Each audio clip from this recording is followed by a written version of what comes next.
Bismillahirrahmanirrahim. Assalamualaikum warahmatullahi wabarakatuh. Para pemirsa, ada sebuah pertanyaan di sini. Bunyinya adalah bagaimana sikap saya jika nenek atau orang tua meminta saya untuk meminjam uang di bank ribawi. Artinya terlibat utang bank yang pasti ribawi ya. Saya juga sudah menjelaskan hukum dan dosa perbuatan riba. Sedangkan jika saya tidak menuruti keinginannya, maka dia akan memutuskan tali silaturahim. Berdosakah saya jika saya tidak menurut sehingga menjadi penyebab putusnya tali silaturahim? Bagaimana sikap saya jika hal itu terjadi? Barakallahu fiik kepada saudara penanya.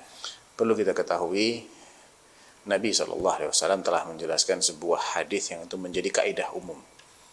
Kaidah yang sangat bermanfaat untuk menentukan sikap dalam hal-hal seperti ini. Bunyi hadisnya adalah la ta'ata li makhluqin fi ma'siyatil khaliq.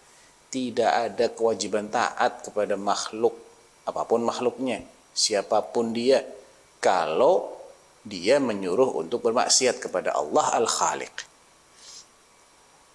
Oleh karena itu, selagi ancamannya adalah ancaman yang tidak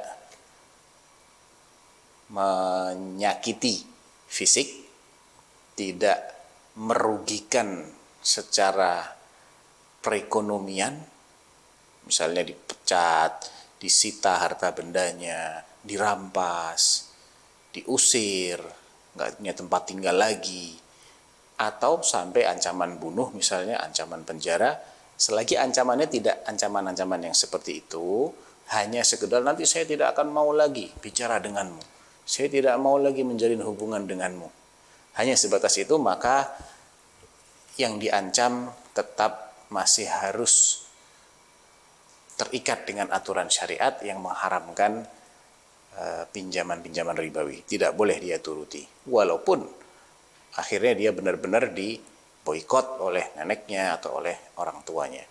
Apakah dia berdosa? Tidak, mereka yang berdosa. Ya, mereka yang berdosa. Bagaimana sikapnya menghadapi seperti ini? Ya sabar. Itu adalah bagian dari konsekuensi menjadi seorang beriman. Allah pasti akan menguji iman kita. Tidak akan kita ini beriman kemudian diterima begitu saja tanpa ada ujian. Am hasibtum an tadkhulul jannah walamma ya'tikum masalul ladzina khalau min qablikum massathumul ba'sa wad-dharra wa zulzilu, dan seterusnya. Di ayat yang lain, walamma ya'lamillahu alladzina jahadu minkum wa ya'lamus sabirin. Apakah kalian mengira akan masuk surga begitu saja sedangkan belum datang kepada kalian, atau sedangkan Allah belum melihat buktinya dari kalian? Siapa di antara kalian yang siap untuk berjihad bersungguh-sungguh, dan siapa yang akan sabar? Kan belum terbukti. Nah, inilah saat untuk membuktikannya. Barakallahu fiik. Jadi tetaplah istiqomah, minta kepada Allah agar kedua orang tuanya atau neneknya diberi hidayah oleh Allah, dan Anda tidak berdosa, Anda tidak perlu merasa telah menyebabkan putusnya silaturahim ini. Sebagaimana sahabat Sa'ad bin Abi Waqqas radhiyallahu anhu, yang kebetulan ibundanya ini musyrikah, belum masuk Islam. Dan saat ini terkenal anak yang sangat berbakti kepada ibunya. Dan sang ibu sangat kekeh menarik anaknya agar mau kembali ke ajaran syirik dan meninggalkan Islam. Dengan ancaman apa? Saya akan mogok makan. Biar saya mati, mogok makan kalau kamu tidak tinggalkan agamanya Muhammad. Orang-orang biar tahu bahwasanya Sa'ad telah berbuat durhaka menyebabkan ibunya mati mogok makan. Tentunya ancaman ini sangat berat ya dirasa oleh Sa'ad bin Abi Waqqas. Tapi akhirnya dia bilang apa? Ya ummi, wahai ibuku, wallahi law kanat laki mi'at nafs. Demi Allah, Bu, andai engkau bukan hanya punya 1-2 nyawa, 10-20 nyawa, engkau punya 100 nyawa sekalipun, dan nyawamu ini dicabut satu persatu, alias aku disuruh menyaksikan bagaimana engkau sekarat dan nazak 100 kali, aku tidak akan tinggalkan agama ini. Ya, kalau mau makan makan, nggak mau makan ya sudah terserah. Karena ini masalah prinsip. Ya, masalah prinsip.